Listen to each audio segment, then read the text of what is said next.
नमस्ते मित्रों, कथा निधि चैनल पर आपका बहुत बहुत स्वागत है। हमारी आज की कहानी अनजान की लिखी हुई कहानी है नई जिंदगी। घर की सारी व्यवस्था ठप हो गई थी। उनकी सोने का अंडा देने वाली मुर्गी, बेदाम की नौकरानी इस तरह से उन्हें झटका देगी, ऐसी तो किसी को उम्मीद भी नहीं थी। वे तो उसे गूंगी गुड़िया ही समझते थे। चलिए कहानी शुरू करते हैं। बिखरे पड़े घर को समेटकर, बच्चों को स्कूल भेजकर, भाग भाग कर स्वाति को घर की साफ सफाई करनी होती है। फिर खाना बनाना होता है। चंदर को काम पर जो जाना होता है। स्वाति को फिर अपने डे केयर सेंटर को भी तो खोलना होता है, साफ सफाई करनी होती है। 8:30 बजे तो बच्चे आना शुरू हो जाते हैं। घर से कुछ दूरी पर ही स्वाति का डे केयर सेंटर है। वहां जॉब कर जाने वाले माता पिता अपने छोटे बच्चों को छोड़ जाते हैं। इतना सब होने पर भी स्वाति को आजकल तनाव नहीं रहता। वह खुश खुश मुस्कुराते हुए सारे काम निपटाती है। उसे सहज और खुश देखकर चंदर के सीने पर सांप लौटते हैं। पर स्वाति को इससे कोई लेना देना नहीं है। चंदर और उसकी माँ के कटु शब्द बाण अब उसका दिल नहीं दुखाते। उन पराये से हो चुके लोगों से उसका बस औपचारिकता का रिश्ता रह गया है, जिसे निभाने की औपचारिकता कर वह उड़कर वहां पहुंच जाती है जहां उसका मन बसता है। मैम, आज आप बड़ी सुंदर लग रही हैं, नैना ने कहा तो स्वाति मुस्कुरा दी। नैना डे केयर की आया थी, जो सेंटर चलाने में उसकी मदद करती थी। अमोल नहीं आया? अभी स्वाति की आंखें उसे ढूंढी रही थी। उसे याद आया, एडमिशन के पश्चात पहले दिन अमोल अपने पापा रंजन वर्मा के साथ उसके डे केयर सेंटर आया था। अपने पापा की उंगली पकड़े एक 4 साल का बच्चा उसके सेंटर आया, जिसका नाम अमोल वर्मा और पिता का नाम रंजन वर्मा था। रंजन ही उसका नाम लिखा कर गए थे। उनके सुदर्शन व्यक्तित्व से स्वाति प्रभावित हुई थी। पति पत्नी दोनों जॉब करते होंगे, इसीलिए बच्चे को यहाँ दाखिला करा कर जा रहे हैं, स्वाति ने उस वक्त सोचा था। रंजन ने उसे हल्के से नमस्कार किया। कैसे हो अमोल? बहुत अच्छे लग रहे हो आप तो। किसने तैयार किया आपको? स्वाति ने कई सारे सवाल बंदूक की गोली जैसे बेचारे अमोल पर एक साथ दाग दिए। पापा ने, भोलेपन के साथ अमोल ने कहा तो स्वाति की दृष्टि रंजन की ओर गई। इसकी माँ तो है नहीं, मुझे ही तैयार करना होता है, रंजन ने कहा तो स्वाति का चौंकना स्वाभाविक ही था। 4 साल के बच्चे की माँ नहीं है, यह सुनकर उसे धक्का सा लगा। सौम्य सुदर्शन रंजन को देखकर अनुमान भी लगाना मुश्किल था कि उनकी पत्नी नहीं होगी। कैसे अकस्मात? स्वाति के मुंह से निकला। जी, उसे कैंसर हो गया था। 6 महीने के भीतर ही कैंसर की वजह से उसकी जान चली गई। रंजन की कपकपाती सी आवाज उसके दिल को छू गई। खुद को संयत करते हुए उसने रंजन को आश्वस्त करने की कोशिश की। आप जरा भी परेशान ना होइए, अमोल का यहाँ पर हम पूरा पूरा ध्यान रखेंगे। रंजन कुछ नहीं बोला, बस वहां से चला गया। स्वाति का दिल भर आया। इतने छोटे से बच्चे को बिन माँ के इस बच्चे के कठोर बचपन के बारे में सोच सोच कर उसका दिल भर आया। उस दिन से अमोल से उसका कुछ अतिरिक्त ही लगाव हो गया था। रंजन जब अमोल को छोड़ने आते तो स्वाति आग्रह के साथ उसे ले लेती। रंजन से भी एक अनजानी सी आत्मीयता बन गई थी, जो बिन कहे ही आपस में बात कर लेती थी। रंजन की उम्र लगभग 40 साल के आसपास की होगी। जरूर शादी में देर हुई होगी, तभी तो बच्चा इतना छोटा है, स्वाति ने सोचा। अत्यंत सभ्य, सुशील, शालीन और स्त्रियों के प्रति उनका शालीन नजरिया स्वाति को प्रभावित कर गया। वरना उसने तो अपने आसपास ऐसे लोग देखे थे जिनकी नजरों में स्त्री का अस्तित्व बस पुरुष की जरूरतें पूरी करना भर और घर में मशीन की तरह जुटे रहने से ज्यादा कुछ नहीं था। स्वाति का जीवन भी एक कहानी की तरह ही रहा। माता पिता दोनों की असमय मृत्यु हो जाने से उसे भैया भाभी ने एक बोझ को हटाने की तरह चंदर के गले बांध दिया। शराब पीने का आदि चंदर अपनी माँ पार्वती का लाडला बेटा था। उसकी हर बुराई को वह ऐसे प्यार से पेश करती थी जैसे चंदर ही संसार में इकलौता सर्वगुण संपन्न व्यक्ति है। चंदर एक फैक्ट्री में सुपरवाइजर के पद पर काम करता था और अपनी तनख्वाह का ज्यादातर हिस्सा यारी दोस्ती और दारूबाजी में उड़ा देता था। माँ बेटा मिलकर पल पल स्वाति के स्वाभिमान को तार तार करते रहते। चल दी महारानी सज धज कर दूसरों के बच्चों की पोटी साफ करने। स्वाति जब भी सेंटर पर जाने का तैयार होती, पार्वती अपने व्यंग बाण छोड़ना नहीं भूलती। जाने दे माई इस बहाने अपने यार दोस्तों से भी मिल लेती होगी। चंदर के मुंह से निकलने वाली प्रत्येक बात उसके चरित्र की तरह ही छिछली होती। स्वाति एक कान से सुनकर दूसरे कान से निकालकर अपने काम पर निकल लेती। उसकी कमाई से ही तो घर में आराम और सुविधाएं बनी हुई थी। शायद इसीलिए ये दोनों उसे झेल भी रहे थे, वरना क्या पता कहीं ठिकाने लगाकर उसका क्रियाकर्म भी कर देते। स्वाति अक्सर यही सोचती, नीच प्रकृति के लोग बस अपने स्वार्थवश ही किसी को झेलते या सहन करते हैं। जरूरत ना होने पर दूध में पड़ी मक्खी की तरह निकाल फेंकते हैं। स्वाति अपने पति और सास की रग रग से वाकिफ थी और कहीं ना कहीं भीतर ही भीतर उनसे सजग और सावधान भी रहती थी। स्वाति ने अपना डे केयर सेंटर घर से कुछ दूर निराला नगर नामक पॉश कॉलोनी में एक खाली मकान में खोल रखा था। घर की मालकिन मिसेस बत्रा का बिजनेस था और ज्यादातर समय वे कनाडा में ही रहती थी। शहर में ऐसे उनके कई मकान खाली पड़े थे। स्वाति से उन्हें किराए का भी लालच नहीं था। बस घर की देखभाल होती रहे और घर सुरक्षित रहे, यही उनके लिए बहुत था। साल में एक दो बार जब भी इंडिया आती तो स्वाति से मिलकर जाती। अपने घर को सही सलामत हाथों में देखकर उन्हें बहुत संतुष्टि होती। मिसेस बत्रा से स्वाति की मुलाकात यूं ही अचानक एक शू प्रदर्शनी के दौरान हो गई थी। स्वाति का मिलनसार स्वभाव, उसकी सज्जनता और अपने से बड़ों को आदर देने की उसकी भावना लोगों को सहज ही उससे प्रभावित कर देती थी। वह जहां भी जाती उसके परिचितों और शुभचिंतकों की तादाद में वृद्धि हो जाती। बातों ही बातों में मिसेस बत्रा ने जिक्र किया था कि उनका यह मकान खाली पड़ा है जिसे वे किसी विश्वसनीय को सौंपना चाहती हैं, जो उसकी देखभाल भी कर सके और उसमें खुद भी रह सके। स्वाति उस समय अपने वजूद को तलाश रही थी। उसके पास न कोई बहुत भारी रकम थी और न कोई उच्च या स्पेशल शैक्षणिक प्रशिक्षण ही था। ऐसे में उसे डे केयर सेंटर चलाने का विचार सूझा। स्वाति ने मिसेस बत्रा से बात की तो उन्होंने सहर्ष सहमति दे दी। स्वाति ने घर वालों की हर असहमति को दरकिनार करके अपने इस सेंटर की शुरुआत कर दी। सुबह से शाम तक स्वाति थक कर चूर हो जाती। उसके काम के कारण उसके अपने बच्चे थोड़े उपेक्षित हो जाते थे, यह बात वह जानती थी, पर क्या करे। शादी के बाद जब इस घर में आई तो कितने सपने सजे थे उसकी आंखों में। फिर एकाएक एक एक करके सब चकनाचूर होते गए। चंदर पक्का मातृभक्त था और मां शासन प्रिय। परिवार का प्रत्येक व्यक्ति उनके दबाव में रहता। ससुर भी सास के आगे चूं न करते। हाँ, उनके धूर्त कामों में साथ जरूर देते, हमेशा तैयार रहते इस काम में। चंदर जो भी कमाता या तो अपनी माँ के हाथ में देता या दारू पर उड़ा देता। स्वाति से उसका सिर्फ दैहिक रिश्ता बना। स्वाति का मन कभी उससे नहीं जुड़ा। उसने कोशिश भी की तो हमेशा चंदर के विचारों, कामों और आचरण से वह हमेशा उससे और दूर ही होती गई। देखो, तुम्हारी माँ तुम्हारा ध्यान नहीं रख सकती और दूसरों के बच्चों की सूसू पोटी साफ करती है। सास उसके दोनों बच्चों को भड़का देती। राहुल 7 साल का था और प्रिया 5 साल की होने को थी। दोनों कच्ची मिट्टी के समान थे। स्वाति बाहर रहती और दादी जैसे माँ के विरुद्ध उन्हें भड़काती रहती, उससे बच्चों के मन में भी माँ की नकारात्मक छवि बनती जाती। यहाँ तक कि दोनों स्वाति की हर बात को काटते। आप तो जाओ, अपने सेंटर के बच्चों को देखो, वही आपके अपने हैं, हम तो पराए हैं, हमारे साथ तो दादी हैं, आप जाओ।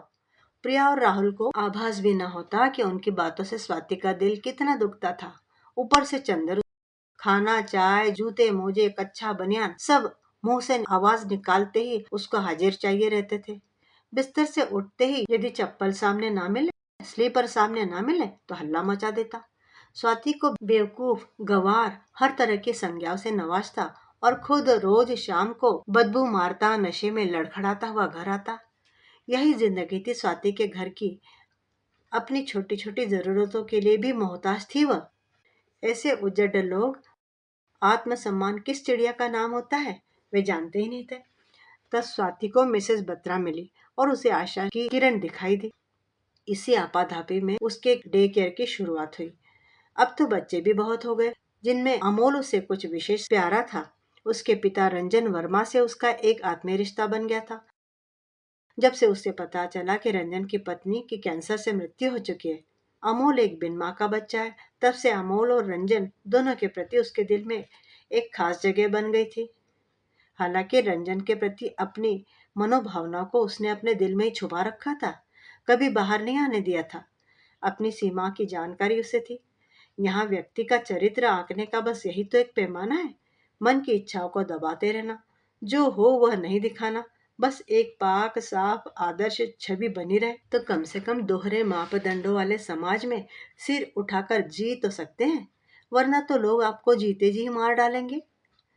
शर्म, ग्लानि और अपराध बोध बस उनके लिए है जो स्वाभिमानी है और अपने अस्तित्व की रक्षा करते हुए सम्मान से जीना चाहते हैं। और चंदर जैसे नशेबाज के लिए कोई मान मर्यादा नहीं है। चंदर के माता पिता जैसे चालाक और धूर्तों के लिए भी कोई नैतिकता के नियम नहीं है। उनकी बुजुर्गियत की आड़ में सब कुछ छुप जाता है। पर हाँ, अगर स्वाति किसी भावनात्मक सहारे के लिए तनिक भी अपने रास्ते से डगमग हो गई तो भूचाल आ जाएगा। उसका सारा संघर्ष और मेहनत बेमानी हो जाएगी। यह स्वाति अच्छी तरह से जानती और समझती थी। इसीलिए उसने रंजन के प्रति अपनी अनुरक्ति को केवल अपने मन की परतों में ही दबा कर रखा था। पर यह भी उसे अच्छा लगता था। चंदर और उसके स्वार्थी परिवार से उसका यह मौन विद्रोह ही था जो उसे परिस्थितियों का सामना करने की शक्ति देता था और उसका मनोबल बढ़ाता था। राहुल और प्रिया का टिफिन तैयार करके उन्हें स्कूल के लिए छोड़कर घर के सारे काम निपटाकर जैसे ही स्वाति घर से निकलने को हुई, तभी सास की कर्कश आवाज आई, जल्दी गुलछर्रे उड़ाने महारानी, हम लोगों के साथ इसे अच्छा ही कहाँ लगता है। चंदर भी माँ का साथ देता। आखिर स्वाति कितना और कब तक सुनती। चंदर भी तो माँ का साथ देता था। आज स्वाति का आक्रोश फूट पड़ा, जाती हूं तो क्या, कमा कर तो तुम्हारे घर में ही लाते हो ना, कहीं और तो ले जाते नहीं हो। अच्छा, अब हमसे जबान भी लड़ाती है। गाली देते हुए चंदर उस पर टूट पड़ा। सास ससुर भी साथ हो लिए। पल भर के लिए हैरान रह गई स्वाति। उसे लगा कि ये लोग तो उसे मार ही डालेंगे आज। उसके कुछ दिमाग में ना आया तो जल्दी जल्दी रंजन को फोन लगा दिया और खुद भी अपने सेंटर की ओर भाग ली। अब इस घर में मुझे नहीं रहना है, उसने मन ही मन सोच लिया। कैसे भी हो अपने बच्चों को भी यहाँ से निकाल लेगी। सेंटर पर कमरा तो है ही, कैसे भी वहीं रह लेगी। मिसेस बत्रा को सब कुछ बता देगी, वे नाराज नहीं होंगी। स्वाति के दिमाग में तरह तरह के ख्याल उमड़ घुमड़ रहे थे। सब कुछ अव्यवस्थित हो गया था। समझ में ही नहीं आ रहा था कि अब क्या होगा।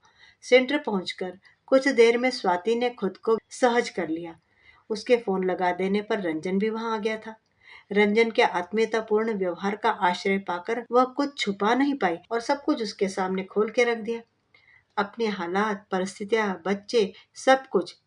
पहले पहले तो रंजन को कुछ समझ ही ना आया कि क्या कहे।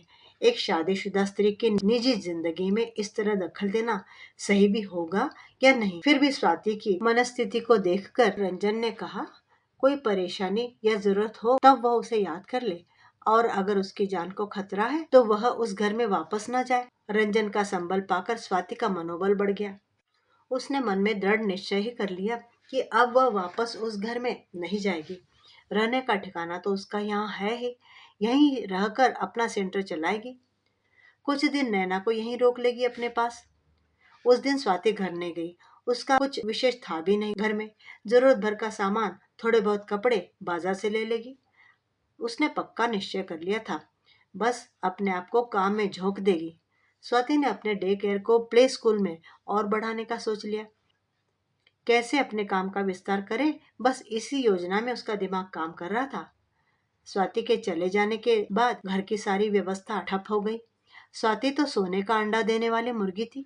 वो ऐसा जोर का झटका देगी, ऐसी तो किसी को उम्मीद भी नहीं थी। चंदर और उसकी माँ तो उसे गूंगी गुड़िया ही समझते थे। घर के सिवा कोई ठौर ठिकाना ना था। आखिर जाएगी कहाँ। अब वे दोनों ये जुगाड़ लगाने में लगे थे कि अपनी खिसियाट को छुपाए और ऐसा क्या उपाय करे कि उनकी दोनों की अकड़ भी बनी रहे और स्वाति भी वापस आ जाए।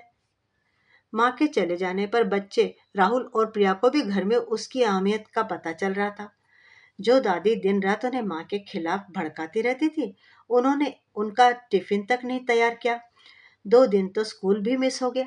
स्कूल से आने पर कोई होमवर्क को पूछने वाला और कराने वाला कोई नहीं था। बस 24 घंटे स्वाति का बुराई पुराण चालू रहता। ये सब बच्चों से भी हजम नहीं हो रहा था कि स्वाति इस तरह उन सबको छोड़कर भी जा सकती है। घर की सारी व्यवस्था ठप हो गई थी। पूरा घर अव्यवस्थित पड़ा रहता। स्वाति को गए एक हफ्ता भी न हुआ था कि दोनों बच्चों के सामने उन सबकी सारी असलियत खुलकर सामने आ गई। दादी और पिता और दादा सब। उनका मन हो रहा था कि उड़कर अपनी माँ के पास पहुंच जाए, पर दादा दादी और पिता के डर से सहमे हुए बच्चे कुछ कहने करने की स्थिति में नहीं थे।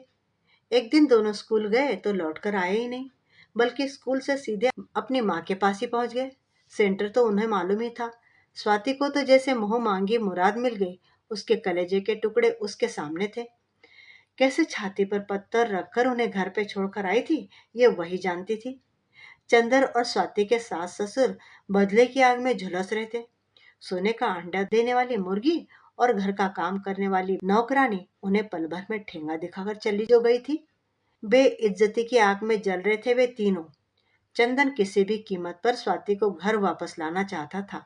शहर के कुछ संगठन जो स्त्रियों के चरित्र का ठेका लिए रहते थे और वैलेंटाइन डे पर लड़के लड़कियों को मिलने से रोकते फिरते थे, उनमें चंदर भी शामिल था। वास्तविकता तो ये थी कि इन छद्म नैतिकतावादियों से स्त्री का स्वतंत्र अस्तित्व बर्दाश्त ही नहीं होता था। और यदि जाकर देखा जाए तो उन सभी के घरों में औरतों की स्थिति स्वाति से बेहतर न मिलती।